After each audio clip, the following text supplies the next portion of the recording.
मेरे सामने एक पत्र आया है, सांगानेर की मूर्ति का खुलासा करेंगे तो अच्छा होगा। चलो ठीक है, विषय आया है तो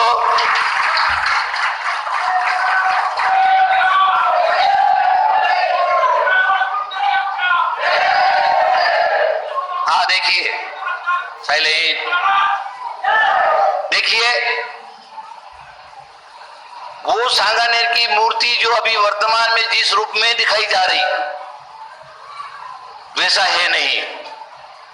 मैं इतने वर्षों से सुनता आया चुप रहा, क्योंकि एक निग्रंथ साधु उसका संबोधन कर रहा है तो निग्रंथ साधु के बात को क्यों अपने काट करना, हम चुपचाप बैठे रहे। लेकिन जब उनकी बात बढ़ती गई, उनके हौसले बढ़ते गए, वो अमर हावी होने लगा, तो फिर मेरे को बोलने की परम आवश्यकता पड़ी। क्यों कि उस कार्य में मैं भी शामिल था। सुनिए इतिहास।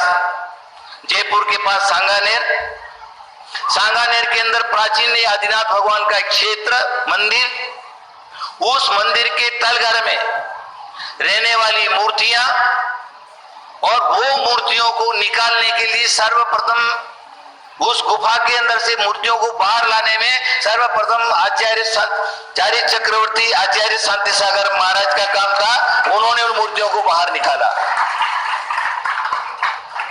उसके बाद आचार्य देशभूषण महाराज ने उन मूर्तियों को बाहर निकाला। उसके बाद आचार्य विमल सागर जी ने उन मूर्तियों को बाहर निकाला। उसके बाद आपके सामने मैं बैठा हूं, चौथा नंबर मेरा है, मैंने भी उन मूर्तियों को बाहर निकाला।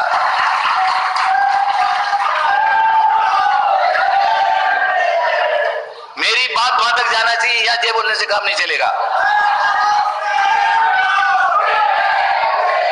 जो सांगानेर का सरगना बना हुआ है, उनके गुरु बने, मेरी बात वहां तक पहुंचने जा रही। कोई तो पहुंचाओ भाई मेरी बात कि तुम्हारे विरोध में कुंतु सागर ऐसा बोलता था। मेरे को कोई डर नहीं है, ध्यान में रखिए। ये चार संतों ने मूर्तियां निकाली, तब तक चारों संतों का मूर्ति का रूप एक ही था। खुलासा करता हूं। पहले हम थोड़ा सा पूर्व की तरफ जाते हैं, फिर उत्तर की तरफ मुड़ते हैं, तब एक छोटा सा गेट आता है। उस गेट के अंदर से हम जाते हैं तो एक छोटा सा रूम आता है, तलघर जैसे। प्रत्येक मंदिर में तलघर रहता है, वैसा एक तलघर आता है।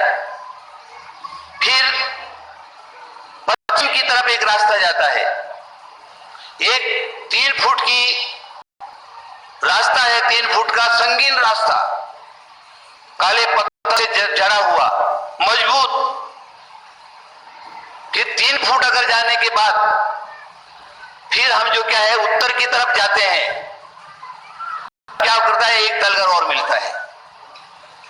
वहां पर एक तुम्हारा किचन कट्टा होता है ना, ऐसा पत्थर का कट्टा बना हुआ है, और 2 कटोरदान है। कटोरदान जानते जिसमें रोटी वगैरह रखते हैं ना आप लोग, एक पीतल का कटोरा, और पुराने यंत्र, एक 25 एक पुराने यंत्र उसमें रखे हुए हैं।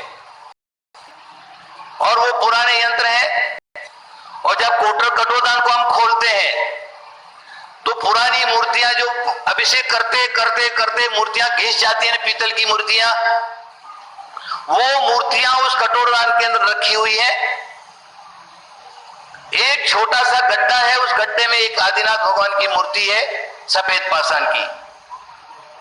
इसको छोड़ करके वहां पर कोई रत्नों की मूर्तियां नहीं, कोई हीरो की मूर्तियां नहीं, कोई माणिक मोती की मूर्तियां नहीं, कुछ भी नहीं। हम 4 निकाले, तब सब लोगों की मूर्तियों का वहां एक ही स्वरूप।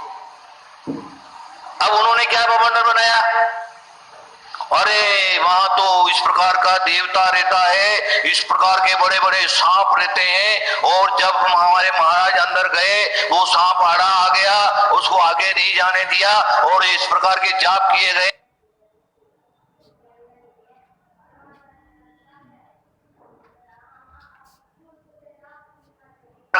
और अंदर जाकर के ऐसा ऐसा हुआ, और दुनिया भर का रामायण असत्य भाषा का प्रयोग करके, असत भाषा अपने प्रवचन में बोल करके लोगों को मूर्ख बना दिया।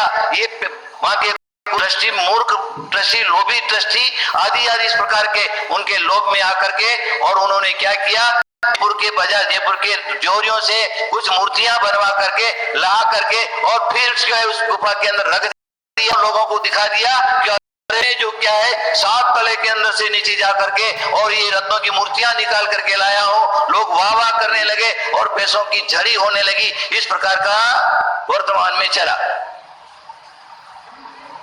लेकिन वो रत्नों की मूर्तियां पुरानी नहीं है, नवीन मूर्तियां हैं। नई प्रतिष्ठा करके नया मूर्ति उसमें रखी हुई है। ये सांगानेर का यही हाल है। वो सुधा सागर जी जो कर रहे हैं वो ठीक नहीं है। ये जिनेंद्र भगवान का मूर्ति का एक अवरणवाद है, अपवाद है। मैं एक बात पूछूं, वर्तमान में सुधा सागर जी ज्यादा ज्ञानी कि आचार्य शांति सागर ज्यादा ज्ञानी थे? उनको ज्ञान नहीं था? आचार्य देशभूषण महाराज को ज्ञान नहीं था? निमित्त ज्ञानी शिरोमणि आचार्य विमल सागर जी को ज्ञान नहीं था? हाँ, जो मेरे को तुम ये भी महाराज का उनका आपस में चल रहा है, इसलिए महाराज उल्टा सीधा बोल रहे होंगे उनके विरोध में। लेकिन उनको ज्ञान नहीं था क्या? उनके ज्ञान में नहीं आया कि 5 तला और है, 6 तला और है, और नीचे जाकर के और मूर्तियां निकालो?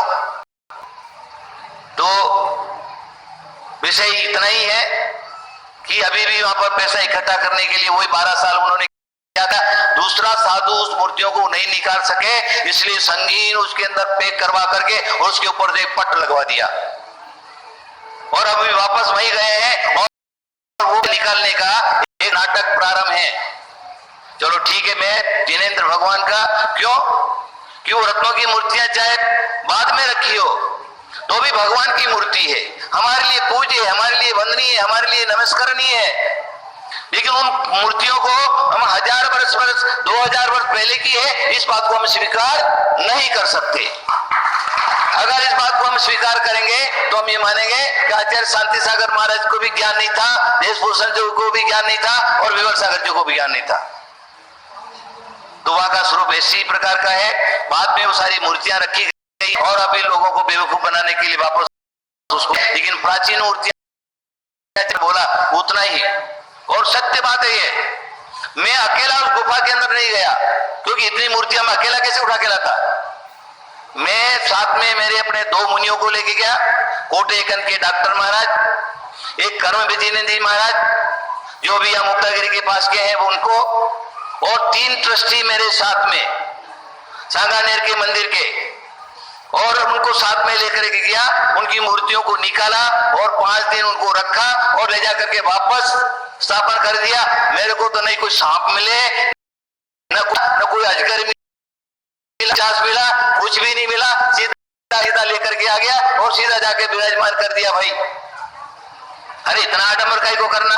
तुमको करना है एक प्रतिष्ठा और मूर्ति का और करो, हजारों रुपया तुमको मिल जाएगा। लेकिन मूर्ति के नाम से इस प्रकार का विवाद एक समाज के अंदर खड़ा करना वो ठीक बात नहीं है। जो कुछ हो रहा है वो ठीक नहीं हो रहा है, इसलिए इन बातों पर हमें विश्वास नहीं करना है। मूर्तियां पुरानी हो तो भी नमस्करणीय है, लेकिन मूर्तियां नवीन है तो भी नमस्करणीय पूजनीय है। उस अपेक्षा से हमारी सब ठीक है। लेकिन एक दिन की को, 1 साल की मूर्ति को हम 1000 वर्ष की पहले की मूर्ति को घोषित करेंगे, ये बात हम हरगिज मानने को तैयार नहीं है। इसलिए मेरा ये कहना है कि समाज को भी उनको समझाना और सांगानेर के जितने भी ट्रस्टीगण हैं उनको भी अकल ठिकाने आकर के इसका अभिनय करने का, कार्य को करने का उनको नहीं करना चाहिए। नहीं तो घोर पाप लगेगा, झूठ का पाप लगेगा, लोगों को ठगने का पाप लगेगा, मायाचारी का दोष लगेगा। ये बात ध्यान में रखिए। कृत कार्य धन तीनों का एक फल होता है। चलो मैंने बहुत बोल लिया है, 1 मिनट इस विषय में हमें सावधान रहना है। सावधानी की परम आवश्यकता है। हमें अपना धर्म नहीं छोड़ना है, अपनी परंपरा नहीं छोड़ना, अपनी आर्ष परंपरा नहीं छोड़ना।